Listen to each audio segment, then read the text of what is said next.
Episode की शुरुआत होती है होरी के घर पर, जहाँ पे मियामुरा और होरी पढ़ाई कर रहे होते हैं और वहाँ पे होरी के डैड आते हैं और वो कहते हैं क्या मैं तुम्हें ज्वाइन कर सकता हूँ। और वहाँ पे होरी उन्हें मना कर देती है और वो आगे कहती है यहाँ पे आपके लिए जगह नहीं है, यहाँ पे हम बस है। और इस पे उसके डैड कहते हैं तुम दिन ब दिन मुझसे बुरा बर्ताव कर रही हो, क्या मुझे रोना चाहिए। इसके बाद हम देखते हैं कि सब लोग सो गए होते हैं और वहाँ पे मियामुरा जाग जाता है और वो बाथरूम के लिए उठने की कोशिश करता है, मगर वो उठ नहीं पाता। और तभी वहाँ पे होरी भी जाग जाती है और इस वजह से मियामुरा को दर्द होने लगता है। तभी हमें पता चलता है कि इनके पैर आपस में ही उलझ गए हैं और वहाँ पे मियामुरा कहता है मुझे बाथरूम जाना है। फिर हम देखते हैं कि क्योसोके भी जाग जाते हैं और वहाँ पे उनके पैर हिलाने से होरी को भी दर्द होने लगता है और वो चिल्लाने लगती है। और मियामुरा सोचता है मुझे सोटा को जगाना होगा, अगर वो यहाँ सोएगा तो उसे ठंड लग जाएगी। और तभी मियामुरा उसे उठाने के लिए जाने लगता है और तभी उसके पैर हिलाते ही सब लोग चिल्लाने लगते हैं और वे लोग आपस में ही झगड़ने लगते हैं। और वहाँ पे मियामुरा सोचता है इस जालिम दुनिया में हम अपने आप को ही दर्द दे रहे हैं। और वहाँ पे मियामुरा कहता है मुझे बड़ी जोर की आई है, अब मैं उठ भी नहीं सकता,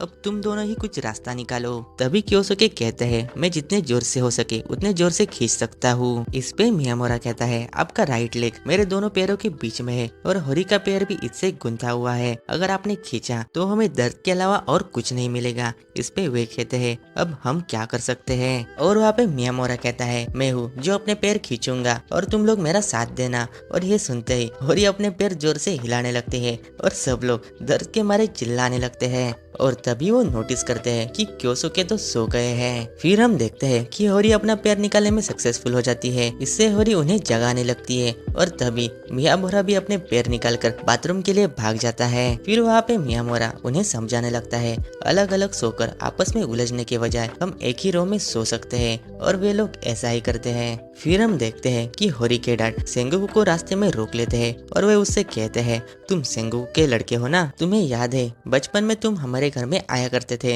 होरी के साथ खेलने के लिए। और वहाँ पे सेंगोकू उन्हें पहचान जाता है और उसे अपने हाई स्कूल के दिन याद आने लगते हैं, जहाँ पे उसके डैड ने उसे कहा था कि क्योसोके से उसे संभल के रहना था।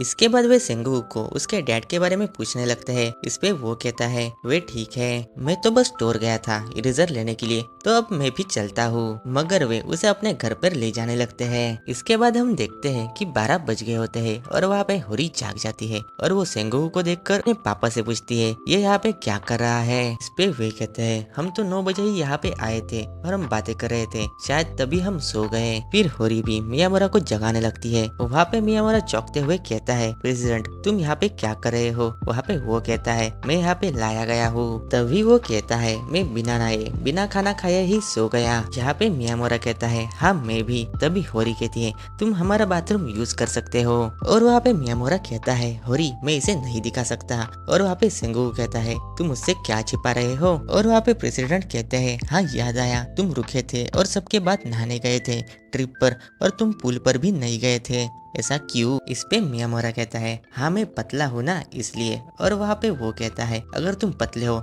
इससे तो मैं स्केलेटन हुआ। और ये सुन के ही वो दोनों हंसने लगते हैं। फिर अगले दिन हम देखते हैं कि होरी सोकर उठ जाती है और वो सोचती है यहाँ पे क्या चल रहा है और वो भी मियामुरा को उठाने लगती है। और तभी वो देखती है कि मियामुरा के फोन पे कुछ मैसेज आ रहे हैं और वो उन्हें चेक करती है। और दूसरी तरफ हम देखते हैं कि शिंदो अपने आप से ही कहता है अरे गलती से ये मैसेज मैंने मियामुरा को कर दिया। तभी मैं सोचूं चिका यहाँ तक अभी आई क्यों नहीं। और वहाँ पे होरी मैसेज पढ़ने लगती है जहाँ पे लिखा था तुम कहाँ पे हो, यहाँ बहुत सर्दी है मगर मुझे तुमसे माफी मांगनी है उस दिन के लिए, क्या तुम स्कूल के पार्क में आ सकते हो, मैं तुम्हारा इंतजार कर रहा हूँ, तुम्हें जो कहना है कहो मगर मैं तुमसे प्यार करता हूँ और तुम्हें पता है ना। और ये पढ़ के होरी सोचती है क्या लव यू। और वहाँ पे होरी मियामुरा को जगाने लगता है और वहाँ पे मियामुरा नींद में ही कहता है अब तुम्हें क्या चाहिए शिंदो। और ये सुनते ही होरी उसे एक घुसड़ मारती है और मियामुरा वहाँ से जाग जाता है और वो सोचता है मुझे किसने मारा। और तभी वो होरी को जगाने के लिए जाता है और तभी वो देखता है कि होरी सोने का नाटक कर रही है। फिर वह उसे गुस्से से जाने के लिए कहती है और वहाँ पे मियामुरा कहता है क्या तुम गुस्सा हो।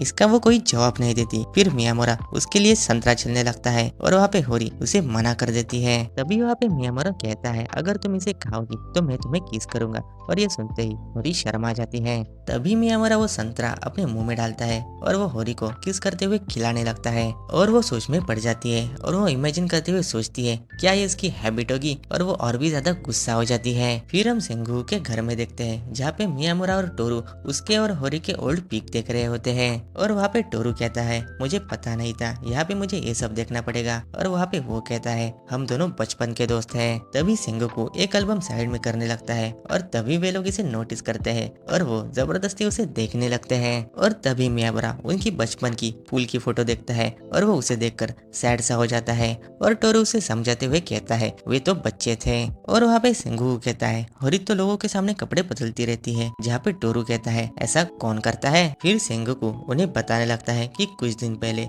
होरी स्टूडेंट काउंसिल रूम में आई थी, जहाँ पे उसने अपने कपड़े चेंज किए और मैंने उससे पूछने पर उसने कहा मैं तो टॉयलेट या फिर नहा भी सकती हूँ जिस रूम में तुम हो। और ये लोग सोचते हैं ये तो उसके लिए कोई बड़ी बात नहीं लगती। और वहाँ पे सेंगोकू कहता है मुझे ये सब ऑड लगा, इसलिए मैंने उससे पूछा अगर मियामुरा यहाँ पे होगा तो तुम ये सब करोगी। और इस पे वो बताने लगता है कि पता नहीं, इस बात पर वो गुस्सा हो गई थी। फिर हम देखते हैं कि मियामुरा और होरी शॉप में आए थे, जहाँ पे होरी किसी से टकरा जाती है और वे सेंगोकू के डैड निकलते हैं और होरी उन्हें पहचान जाती है। इसके बाद मियामुरा भी उनसे मिलता है और वो कहता है मैं भी स्टूडेंट काउंसिल प्रेसिडेंट का बहुत अच्छा दोस्त हूँ। इसके बाद घर जाते हुए मियामुरा कहता है सेंगोकू के पापा कितने अच्छे हैं ना, शायद कुछ साल बाद वो भी उनकी तरह ही दिखेगा। और वहाँ पे होरी उसे बताने लगती है कि मेरे पेरेंट्स और उसके फादर एक ही हाई स्कूल में पढ़ते थे। और मियामुरा इमेजिन करने लगता है कि वे हाई स्कूल में कैसे हुआ करते होंगे। इसके बाद होरी के घर पर जहाँ पे सेंगोकू और होरी के डैड एक साथ बैठे थे और वे लोग एक दूसरे को टीज कर रहे थे। और वहाँ पे सेंगोकू कहता है मुझे यहाँ से बाहर निकालो। तभी हम देखते हैं कि होरी और मियामुरा घर आते हैं, जहाँ पे वे सेंगोकू के बगल में बैठ जाते हैं। और वहाँ पे होरी कहती है यहाँ पे तुम्हारे डैड क्या कर रहे हैं। इस पे सेंगोकू कहता है काम से वापस आते वक्त ये हमें मिल गए। और वहाँ पे मिस्टर सेंगोकू कहते हैं यहाँ पे मियामुरा क्या कर रहा है। इस पर होरी के डैड कहते हैं क्यों और मियामुरा दोनों डेटिंग कर रहे हैं, कितना क्यूट कपल है ना। इस पर मिस्टर सेंगोकू कहते हैं काकेरू के पास इस सब के लिए टाइम ही कहाँ है। तभी मियामुरा कहता है सेंगोकू तुमने इनसे बात छिपाई। इस पे वो कहता है मैंने कुछ छिपाया नहीं है, मैंने तो बस उन्हें बताया नहीं है। मैं सही समय की तलाश में था और मैंने रेमी को क्रिसमस पे इनवाइट किया था, मगर मैंने क्रिसमस उसके घर पे मनाया और उस दिन से ये सीक्रेट ही रह गया। और वहाँ पे होरी शरारत करते हुए जोर से बोल देती है क्या तुम किसी को सीक्रेट में डेट कर रहे हो। और वहाँ पे मियामुरा कहता है रेमी कैसी है, अरे मैं तो भूल गया, ये बात तो सीक्रेट थी ना। तभी होरी के डैड कहते हैं मुझे लगता है काकेरू किसी के प्यार में है और ये कहना गलत नहीं होगा कि वो किसी को डेट नहीं कर सकता। तभी अपना सेंगोकू सोचता है ये शायद मेरी सेटिंग लगवा दे। तभी उसके डैड कहते हैं मेरे फैमिली मैटर से तुम दूर रहो। और वे दोनों एक दूसरे को चिढ़ाने लगते हैं। और वहाँ पे मियामुरा कहता है ये कितने अच्छे दोस्त हैं। और यह सुनकर होरी के डैड कहते हैं हाँ हम तो बेस्ट फ्रेंड है ना। और वहाँ पे वे कहते हैं बेस्ट फ्रेंड कहाँ के बेस्ट फ्रेंड। और इसी बीच होरी सेंगोकू के गर्लफ्रेंड का टॉपिक छेड़ देती है और जिस वजह से वे लोग फिर से झगड़ने लगते हैं। और यहाँ पे मियामुरा सोचता है सेंगोकू तो अब भी होरिस के मर्जी पे जी रहे हैं। इसके बाद घर जाते हुए सेंगोकू के डैड उससे कहते हैं अभी तुम्हें गर्लफ्रेंड की कोई जरूरत नहीं है और स्पेशली मिस्टर होरी की लड़की जैसी तो बिल्कुल नहीं। इस पर अपना सेंगोकू सोचता है इनको ये बात पता कर कोई फायदा नहीं है। और इसके साथ ही ये एपिसोड यहीं पे एंड होता है।